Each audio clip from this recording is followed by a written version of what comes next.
Hello, everyone. Welcome back. Today, we're going to be talking about more Newman projections and some cycloalkanes in terms of their conformations. And so we're going to start out just by looking at drawing these Newman projections in terms of doing some things that are a bit more complex than last time and things that are a little more likely that you'll see on the exam in terms of drawing these. So what we'll do is we'll just go through multiple examples before getting into a little bit of the cycloalkyl stuff. And so the first thing that we'll do is we'll just start out by drawing some Newman projections of some structures that I've picked out for us to draw. So let's start out by drawing this guy as a Newman projection. Okay, so let's say we're looking down this bond right here. Okay, so we are going to have to turn this into a Newman projection based on what we're looking at here. So to do this, I have a couple steps that may make this a little easier for people. All right, so these are going to be your steps to think about. All right. If you're very good with visualizing things in 3D space, you may not need these steps. If you are not very good at visualizing things in 3D space, this may help you out a little bit. Either way, I think it's helpful. So the first thing I would do is I would say you're going to want to set the Y. All right. And what I mean by set the Y is you're going to look at the structure you're given and you're going to think about where these in plane things are. All right, so here's all of our in-plane stuff drawn with pink. So when we're drawing these out, anything that is above the eye, we're going to say is pointing straight up. So if we look at our Newman projection, right, that front carbon has something pointing straight up. All right, and you should always have it to where it looks like some type of Y, either right side up, where it kind of looks like this guy, right? So this would be our right side up Y, and then we can also have ones that are upside down Ys, right? So in this case, and in all cases, it actually depends on where that thing is and which direction it's pointing, either straight up or straight down. In this case, since it's pointing straight up, this must be an upside down Y, right? Because the other things do have to be 120 degrees apart. On the back carbon, we once again see that whatever it is above the eye, so it's also pointing straight up. And since we have two things that are pointing straight up, this tells us immediately this is an eclipsing conformation, right? Which is something that we haven't seen directly from a bond line yet, right? All the other ones we drew, they were all gauche whenever we first drew them. This one's eclipsing. Okay, so once we have set the Y, right, we can do what we want to do. The next step that we're going to do, and the first thing that we want to do in terms of substituents, is we want to do the in plane substituents, right? All substituents means is just what are the groups that are there. So on our structure that we have drawn, they're just the lines for what should be CH3s, right? Because it's implied that the carbon has three hydrogens connected to it. So on those straight up lines that we drew, we should have these CH3 groups, right? And they are eclipsing. Now then, the next thing that we're going to want to do is step 3, which is where we're going to do the wedges and dashes. Because this is the hardest part, right? If you get most of this down, it's going to be good for you, right? Because you're going to get at least some credit. But these last ones are the more difficult ones because now you have to think about which direction things are going. So in this case, if the eye is looking down this direction and there's something coming out of the page, it's going to be on the right side of the eye, right? Because you can imagine if it's a flat page and there's something coming out of it, it should be on the right side of where that eye is. So that means that on this wedge on the front carbon, right? Because remember, you do need to make sure that you're connecting things to the right carbon, is the OH. On the back carbon is this isopropyl group, right? So you can abbreviate this if you want as IPR. You could also draw it out, right? So you could do either the drawing of the Newman projection like that, or you could do the exact same Newman where you've labeled most of your stuff, but instead you do a bond line drawing of the isopropyl group there. That would also be okay. All right, on the dashes though. On the front carbon, we don't see anything with a dash. That's because there is a hydrogen that is implied, right? Remember with bond line once again, four bonds need to be present, and so the one that was missing must be a hydrogen. So on the front carbon, that would mean that the hydrogen is on the left-hand side, and that also means that on the back carbon, the chlorine is going to go right there.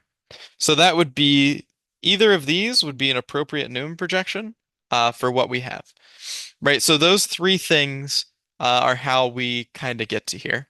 And notice what we were doing with these substituents here, right? These were both wedged, and then the ones over here, these were both dashed. So remember that your wedges and your dashes, both groups that you're looking at should be on the same side as one another, if they are both wedged or both dashed. Okay, so using this information, let's try another one. So for this one, we're going to do a little bit bigger of a framework, right? We're going to do this structure instead. So for this one, right, we need to convert this into a Newman projection.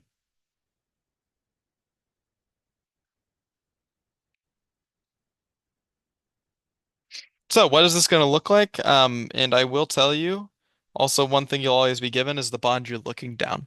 So we're looking down this one that has the wedged methyl CH3, the OH. So this one's tilted a little diagonally, right? This is how we would normally draw structures. I was drawing them like this for the sake of ease throughout what we've been doing because it makes it easier to talk about what's up and down. This one's now a little bit more on a diagonal. So when we're drawing this Newman projection, we got to follow the steps that we put out there, right? The first is we need to set the Y. So that's going to be with our end plane substituents, right? So I'm going to outline everything in pink for the end plane substituents. So we see that the plane that we're looking at with the eye cuts through the eye right here and it kind of goes out the back that way.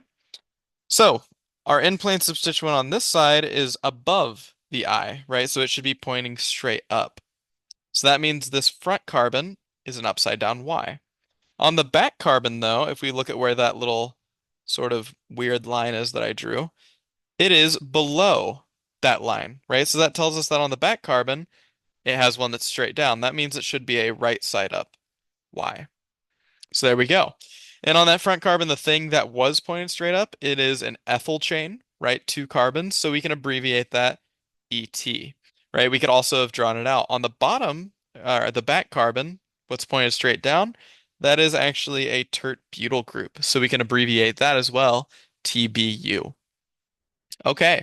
Remember, you can also draw those out if you're not comfortable with abbreviating them. Next thing, we see the CH3 on the wedge, right? That's coming out of the page. That means it's on the right side of the eye here. So that means on that front carbon, it should be there. On the back carbon, the wedge substituent is the OH.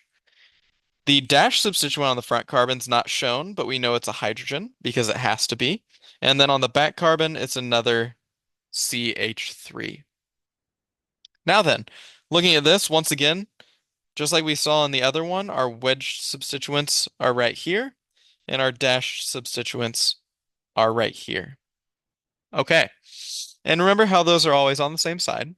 Now, for both of these, I also want to take a look at labeling interactions, right? Because we need to think about things that are interacting on these Newman projections when we're thinking about our energies. So on the top one, it's eclipsed, right? So our eclipsing interactions are going to occur between every single group. Because remember, those are more torsional. They're more based on electrons. Whereas in this one down here, this is a gauche conformer, so it's only big things that are interacting. So nothing will interact with the hydrogen, but everything else here will. All right? So those all have interactions with one another. Okay? So whenever it comes to looking at things on quizzes and exams, and you're asked to determine how stable something is, you're looking for those interactions. So here's one thing that you may have noticed so far about our structures that we've drawn previously, right? We have seen situations where wedged is on the right and dashed is on the left, right? But here's the thing that I want you to be very, very aware of. This right here is not always true, right? So don't put that into your head. Because what if we looked at another structure? Let's say we did this one here, and we're looking up this bond, right? Notice how all of the others, we've been looking from the left side towards the right. This one we're looking from the right side towards the left. So the question is, how does that change it? Well, once again, we need to go through and we need to follow our steps. First thing, set the Y, right? We once again have our little plane where our eye is looking at, right? This group is pointing upward, this one's pointing downward. And so that lets us set our Ys, where on the front carbon, it's the one that's pointing straight up. So that means it must be an upside down Y. On the back carbon, it's pointing straight down. That means it's a right side up Y. And we can put on the groups that are there, right? Because those are just CH3s.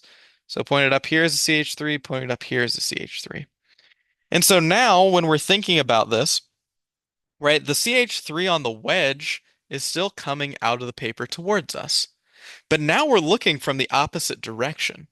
And since we're looking from the opposite direction, that means that instead of being to the eye's right, it is now to the eye's left. All right. So since it's to the eye's left, that means on this front carbon, the CH3 is on this side. And on the back carbon, that wedged oxygen is also still to the left of the eye. So it's going to be on the left side of our Newman projection. And then the things that aren't shown are those two hydrogens on the dashes. But you'll notice that what we've done here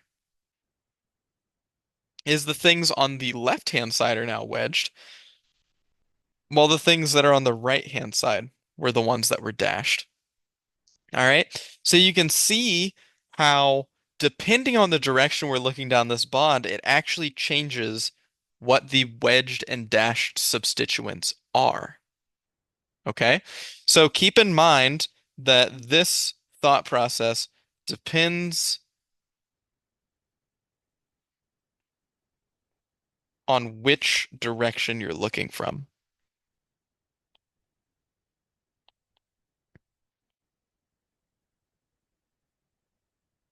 Okay. So following those steps is really good for drawing Newman projections, but it's possible that you get thrown a little bit of a curveball, right? Let's talk about working backwards,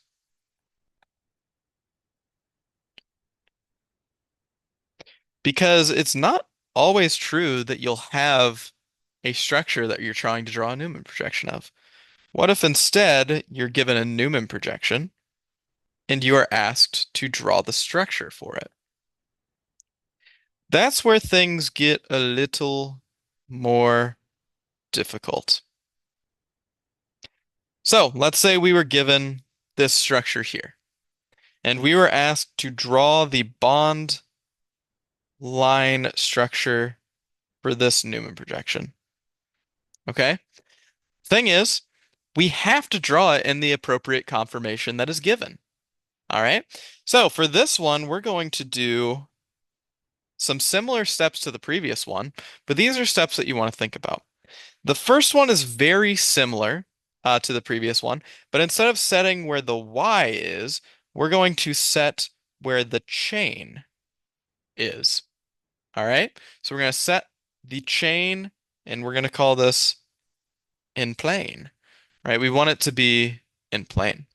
The second thing that we're going to need to do is we're going to need to do the in plane substituents. And the third one, just like last time, is to do the wedges and dashes. So if we want to set the chain, right? The first thing we need to think about is where is our eye looking from, right? Let's say our eye was looking down this direction. And every time we're looking at one of these Newman projections, keep in mind it's down a carbon-carbon bond, right? So you can always draw out a straight line to show that is our carbon-carbon bond between what can be our blue carbon and our red carbon, where the blue carbon's the one on the front here, and then the red one is the one on the back, but of course that's shown by the bigger circle there. So, looking at this, on the blue carbon, we have this group that's pointing straight down. What that means is that for our eye, it should also be downward, right? It should be in plane pointing diagonally downward like that. So that is where that isopropyl group comes in, right? I know that I'm kind of doing the in plane substituents while setting the chain. I think it makes it easier to teach. The second thing that we see is on the back carbon pointing straight up is the CH3. So it needs to go above where the eye is looking. So it's going to go right here. So we have now set the chain. Now what we need to do is we need to determine what the wedged and dashed positions are, right? And to do this, we really have to think about what it's going to look like from the point of view of the eye. All right? So, looking at this chain here, we're going to put in some temporary wedges and dashes, and we're going to kind of work backwards. So from the eye's perspective looking down this way, the wedge coming out of the paper should be on the right-hand side of the eye, and the dash going back into the paper should be on the left-hand side. So that tells us on our original Newman projection, what we can label is that our wedges are here on the right, and our dashes are here on the left. And now all we have to do is we have to make sure that the things that we're putting on each carbon belong to the carbon that they're connected to. So connected to the blue carbon on the wedge side is the chlorine. Connected to the blue carbon on the dash side is the bromine. Then on the back carbon, which is the red one, on the wedge side is a hydrogen, and then on the dashed side is a CH3. So this is the bond line structure for that given Newman projection that we just saw. All right. So essentially, the difference whenever we're working between these is you need to be able to kind of identify these steps one by one and put everything into place one at a time. That way you don't confuse yourself. All right, let's look at another example. So let's say we had a structure or a Newton projection, I guess, that looked like this.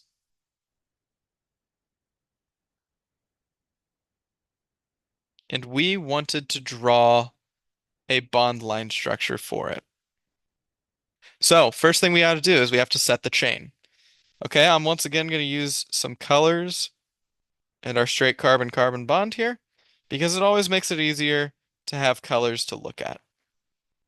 So if we are looking down this way, right? Because remember, you always have to know which bond you're looking down in order to do these. We see that on the blue carbon, we have something pointing straight down. So it needs to be below the eye. So our in plane thing should be right there. Same thing with the back carbon, actually. We have something pointing straight down. So that tells us that it needs to be right here, right? And in an eclipsing conformation, these should be sort of on the same side. So there's our CH3 and our H set. So we've set the chain, and that was us just putting the in-plane substituents on there. Now, for each of these other bonds, we're going to have something on a wedge, something on a dash, right? What we have to do is we have to figure out what that's going to be. Looking from this direction, the wedges should be on the right-hand side, right? So these should be our wedged substituents. These should be our dashed. So we see on the front carbon, on the wedge, is the OH, right? So connected to the blue there. On the dashed is an ethyl group, which you can draw out like this, or you can draw out in bond line if you wanted to. It's a little easier to abbreviate, in my opinion. On the dashed over here, it's a CH3. And then on the wedged over here, it's the Cl.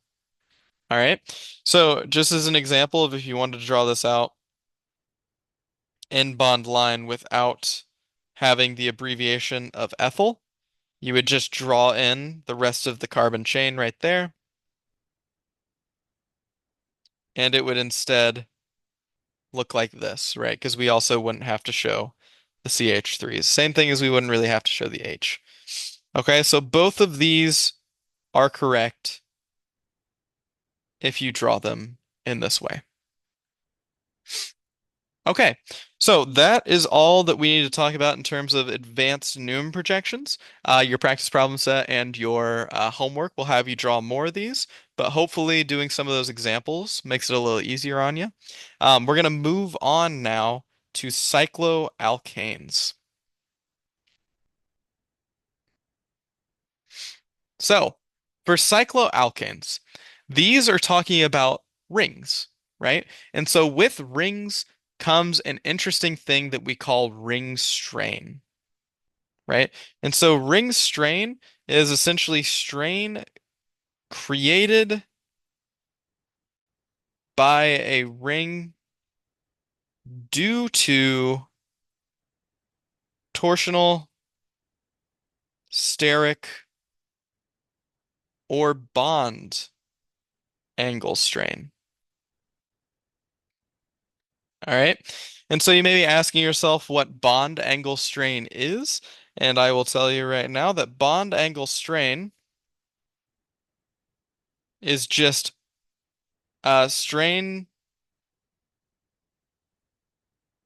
from not having ideal bond angles.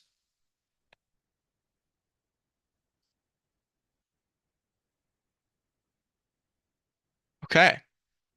So what we're going to do is we're actually going to take a look at our cycloalkanes and then their amount of ring strain. So we're going to start from the top one, which is a six-membered ring, right, which you may know as cyclohexane, right? Because it is six members, it is cyclic, right? And as a ring, it has that cyclo prefix, so it's cyclohexane. Now, cyclohexane is interesting because for ring strain, it actually has 0 kilocalories per mole of strain, right? And the reason for this is if we look at the bond angle, right? It's actually pretty close to 109.5, right? It's not exact, but it is nearly ideal.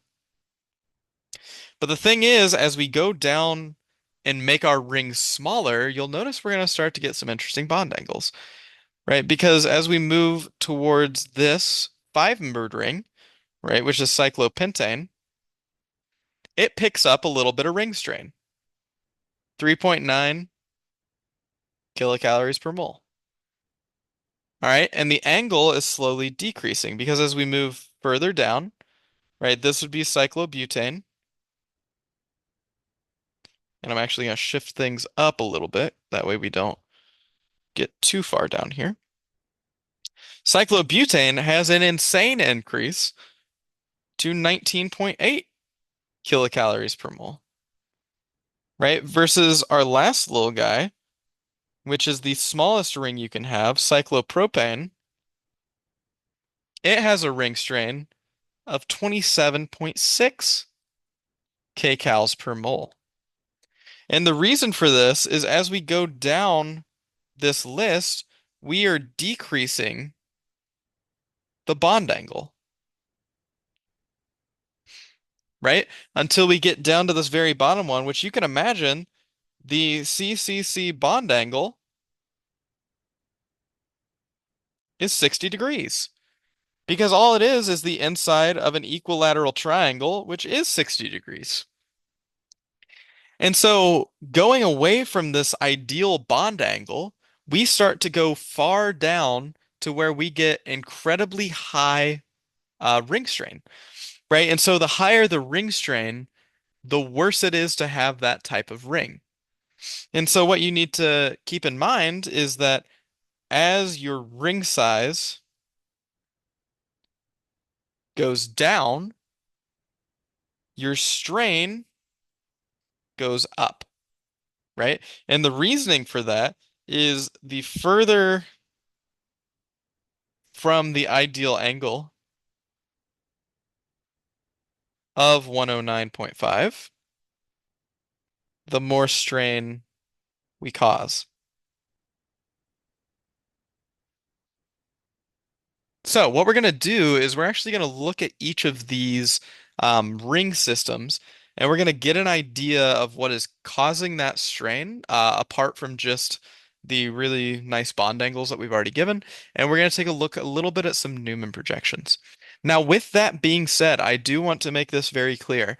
All of the Newman projections we see here today, other than the ones that we just covered up top, will not be asked on your exam unless they are for bonus. Okay? So these are going to be primarily useful things that you're going to need to know for later in the course. But for right now, the Newton projections are not necessarily super important. Understanding this ring strain idea is, though. So we're going to hop into it by looking at cyclopropane. So cyclopropane is just the triangle, right? It is the smallest ring size you can have. And with a triangle, you may notice that it has to also be flat, right? And that means that these bonds that are attached to it with these hydrogens all have a little bit of a problem. Because if we take a look down this bond right here, for example, what we would see in a Newman projection here is that the bonds are all going to be overlapping, right? It is a totally eclipsed conformation. But the interesting thing about it is that it also has this extra carbon on the side that connects both the front and the back um, two carbons that are bonded together, right? Whereas these other bonds that are connected are also eclipsing, right? So since these are fully eclipsed, it also ends up being incredibly high energy because this is high torsional strain,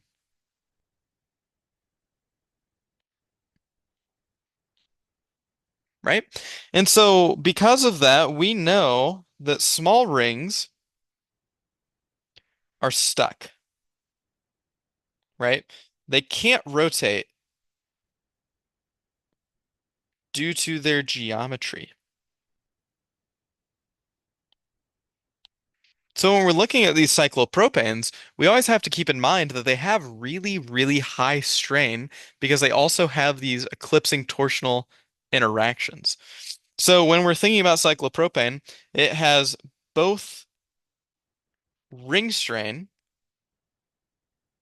right, due to those 60-degree bond angles, plus it has torsional strain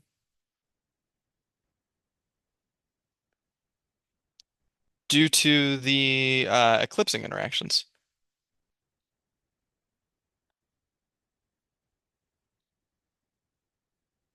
So this compound right here has both of those, and that's what causes it, whenever we're looking up here, to be so high energy compared to these other compounds here, right? Let's take a look at our next one, though, which is cyclobutane. So cyclobutane is our friend the square. And now what you would assume originally is you would assume that this must be a 90-degree angle, right? Because it's a square, it must have 90-degree bond angles between those carbons. However, cyclobutane actually adopts a very interesting conformation. And I'm going to draw it in a very exaggerated way because I want to make sure that it's kind of understood. And what it is it kind of folds. So it makes this V-like shape. And you can imagine this kind of looks like a butterfly with its wings folded up a little bit, right? So this folding like a butterfly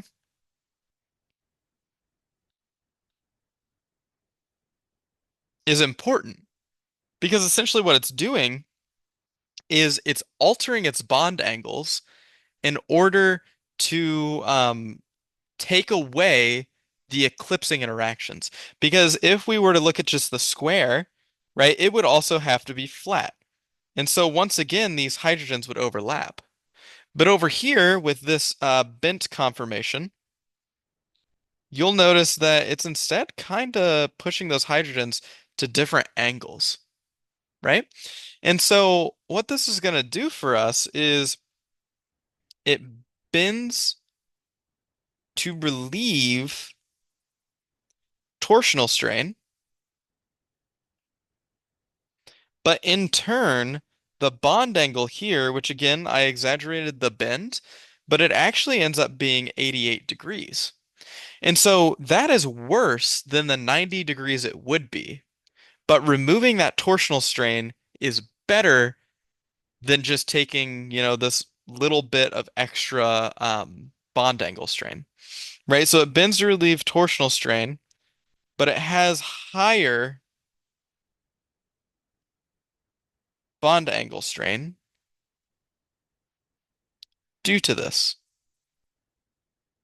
And you'll find that this is actually a very common trend, right? Things do not like to be eclipsed. They would rather bend to instead relieve that strain and take on a different strain that is less impactful, right? Because if we're thinking about our strains in terms of how much they impact things, usually torsional strain is much greater than any other strain, right? And in our last lecture, we talked about that being things like sterics, and this lecture, we're talking about that being something like bond angle strain. Now, let's take a look at a Newman projection of this, right? And we can look down, for example, any of these bonds, they're all going to be the same. Essentially, if we're looking down this, I'm actually going to color code each of these carbons here, right? So the blue carbon will be the one in the front, the pink will be the one in the back. If we take a look at our Newman projection for that, right, the blue one, this is going to be a little bit of a like weird way of drawing it, but just follow with me here. It actually has a hydrogen pointing straight up. That would be right here. And then there's one diagonally downward. So you would have those two there. And again, these are only going to be asked for bonus. You don't have to worry about it. And you'll notice it's connected to the pink carbon, right, which is the one in the back. So the big circle here is actually the pink. Blue is right here. But the blue is connected off of one end to the red carbon. The pink is connected off one end to the orange carbon, right? And with that being said, you'll notice that the orange and the red carbon are actually connected to one another. So we can draw in that bond right there. So this is a Newman projection for cyclobutane, right? So just to reiterate, it bends to relieve that torsional strain, and we can see that now it is in more of a gauche um, conformation, which means no torsional strain, right? And that brings up an important statement for us to keep in mind. That is, bigger rings won't be flat, right? They will bend to prevent torsional strain.